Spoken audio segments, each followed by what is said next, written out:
ಬೇಣೆವೀರಾಪುರ, ಅರಗಿಂಡೋಣಿ, ಅದೇ ರೀತಿಯಲ್ಲಿ ಕೊಳಗಲ್ಲು, ಜಾನೆಕುಂಟೆ, ಎರಂಗಳಿ, ಸಿದ್ದಮ್ಮನಹಳ್ಳಿ ಈ ಗ್ರಾಮಗಳಲ್ಲಿ 2010ರಲ್ಲಿ ಸುಮಾರು 13,000 ಎಕರೆ ಜಮೀನುಗಳನ್ನು ಆರ್ಸೆಲರ್ ಮಿತ್ತಲ್ಲು, ಬ್ರಾಹ್ಮಣಿ ಸ್ಟೀಲ್ಸು ಹಾಗೇನೆ NMDCಗೋಸ್ಕರ ಅಂತೇಳಿ ಬಲವಂತವಾಗಿ ಭೂ ಸ್ವಾಧೀನ ಮಾಡಲಾಗಿತ್ತು.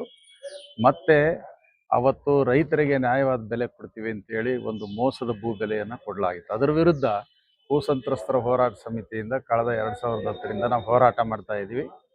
ಇವತ್ತು ಈ ಹೋರಾಟ ತೀವ್ರ ಹಂತಕ್ಕೆ ಹೋಗ್ತಾ ಇದೆ. ಇದುವರೆಗಿನ ಯಾವ ರಾಜ್ಯ ಸರ್ಕಾರಗಳು ಕೂಡ ರೈತರಿಗೆ ಆದಂಥ ಮೋಸವನ್ನು ತಡೆಯೋಕ್ಕೆ ಪ್ರಯತ್ನ ಮಾಡಲಿಲ್ಲ.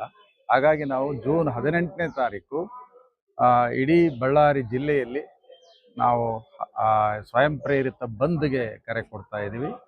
ಎಲ್ಲ ನಾಗರಿಕರು ಮತ್ತು ಸಂಘ ಸಂಸ್ಥೆಗಳು ಕೂಡ ತಮ್ಮ ಕೆಲಸವನ್ನು ವಹಿವಾಟನ್ನು ನಿಲ್ಲಿಸಿ ಈ ಒಂದು ಸಾರ್ವತ್ರಿಕ ಮುಷ್ಕರ ಯಶಸ್ವಿ ಆಗುವಂತೆ ಮನವಿ ಮಾಡೋದಕ್ಕೆ ನಾವು ಪ್ರಯತ್ನ.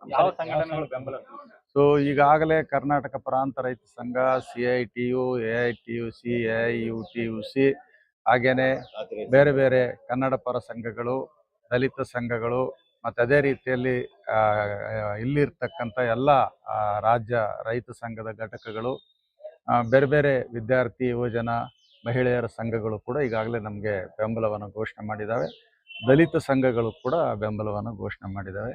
ಇನ್ನೂ ಅನೇಕ ಸಂಘ ಸಂಸ್ಥೆಗಳನ್ನು ನಾವು ಅಪೀಲ್ ಮಾಡ್ಕೊಳ್ತಾ ಇದ್ದೀವಿ. ಅದು ಚೇಂಬರ್ ಆಫ್ ಕಾಮರ್ಸ್ ಇರ್ಬೋದು, ಸಾರಿಗೆ ಸಂಸ್ಥೆ, ನೌಕರ ಸಂಘಗಳಿರ್ಬೋದು, ಶಿಕ್ಷಣ ಸಂಸ್ಥೆಗಳಿರ್ಬೋದು, ಎಲ್ಲರನ್ನೂ ಕೂಡ ನಾವು ಅಪೀಲ್ ಮಾಡಿಕೊಂಡು ಇದೊಂದು ಬಹುದೊಡ್ಡ ಭ್ರಷ್ಟಾಚಾರದ ವಿಚಾರ, ರೈತರಿಗೆ ಸುಮಾರು 20,000 ಕೋಟಿಗೂ ಅಧಿಕ ಮೋಸ ಮಾಡಿರ್ತಕ್ಕಂಥ ವಿಚಾರ. ಸೊ ಈ ಒಂದು ರೈತರಿಗಾದಂಥ ಅನ್ಯಾಯವನ್ನು ತಡೆಯೋದಕ್ಕೆ ಎಲ್ಲ ಸಾರ್ವಜನಿಕರು ಸಂಪೂರ್ಣ ಬೆಂಬಲ ಕೊಡಬೇಕು ಅಂತ ಬಂದು ಬೆಳಗಿಂದ 6ರಿಂದ ಸಂಜೆ 6ವರೆಗೆ.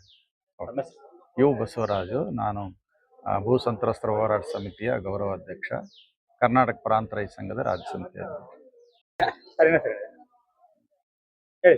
ಅದೇ NMDC ಕುಡಿತಿನ ಭೂಮಿ, ಕೊಳಗಲ್ ಭೂಮಿ ಅಕ್ವೈರ್ ಮಾಡ್ಕೊಂಡಿರೋದ್ರಿಂದ ರೈತರು ಅವತ್ತು ಆಸೆಪಟ್ಟು ಏನಂದರೆ ಮಕ್ಕಳಿಗೆ ಕೆಲಸ ಸಿಗ್ತೈತಿ, ನಮಗೆ ಉದ್ಯೋಗ ಸಿಗ್ತದೆ ಅಂತ ಹೇಳಿ ಆಸೆಪಟ್ಟು ಕೊಟ್ಟರು ಅವತ್ತಿನ ದಿನ.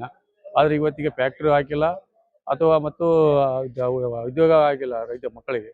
ಆದ್ದರಿಂದ ಇವತ್ತಿನ ದಿನ ಏನು ಹೇಳ್ತಾ ಇದ್ದಾರೆ ಅಂದರೆ, ಇವತ್ತಿನ ಪರಿಸ್ಥಿತಿಗೆ ತಕ್ಕಂಗೆ 1 ಕೋಟಿ ರೂಪಾಯಿ ಭೂಮಿ ಬೆಲೆ ಇದೆ. ಆ ಭೂಮಿನ ಬೆಲೆ 8 ಲಕ್ಷವರೆಗೆ ಅಕ್ವೈರ್ ಮಾಡ್ಕೊಂಡಿದ್ರು. ಹೆಚ್ಚಿನ ಅಮೌಂಟನ್ನು ಕೊಡ್ಬೇಕೊಂದು ರೈತರಿಗೆ, ಇಲ್ಲ ಅಂದರೆ ಫ್ಯಾಕ್ಟ್ರಿ ಹಾಕಿ ಉದ್ಯೋಗ ಕೊಡ್ಬೇಕೊಂದು. ಅವೆರಡೂ ಇಲ್ಲ ಅಂದಾಗ ಭೂಮಿ ವಾಪಸ್ ಬಿಡ್ಬೇಕು ರೈತರಿಗೆ.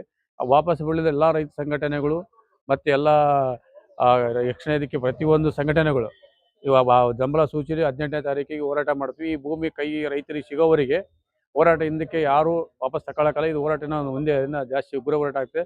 ಇದು ಸರ್ಕಾರ ಗಮನ ಹರಿಸಿ ರೈತರಿಗೆ ನ್ಯಾಯ ಕೊಡ್ಬೇಕಂತ ಹೇಳ್ತಾ ಇದ್ವಿ.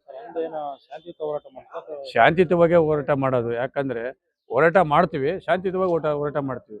ಎಲ್ಲಿ ಏನು ಇದಾಗದಂಗೆ ಒಂದು ಶಾಂತಿಯಾಗಿ ಹೋರಾಟ ಮಾಡ್ತೀವಿ. ಸರ್ಕಾರಗಳು ಗಮನ ಹರಿಸಿ ರೈತರಿಗೆ ನ್ಯಾಯ ಸಿಗಬೇಕು. ಇಲ್ಲಾಂದರೆ ಮುಂದಿನ ದಿನೊಳಗೆ ಇನ್ನೂ ಉಗ್ರ ಹೋರಾಟ ಆಗುತ್ತೆ. ಹಳ್ಳಿಗೆ ಇದೊಂದೇ ಅಲ್ಲ, ಪ್ರತಿಯೊಂದು ರೈತರಿಗೆ ಅನ್ಯಾಯ ಆಗ್ತೈತೆ. ಬಳ್ಳಾರಿ ಜಿಲ್ಲೆಯಲ್ಲಿ ಇದನ್ನು ಗಮನ ಹರಿಸಿ ರೈತರು ನ್ಯಾಯ ಕೊಡಿಸ್ಬೇಕಂತ ಹೇಳ್ತೀವಿ. ಕರ್ನಾಟಕ ರಾಜ್ಯ ರೈತ ಸಂಘ ಅಸೋಸಿಯೇಷನ್.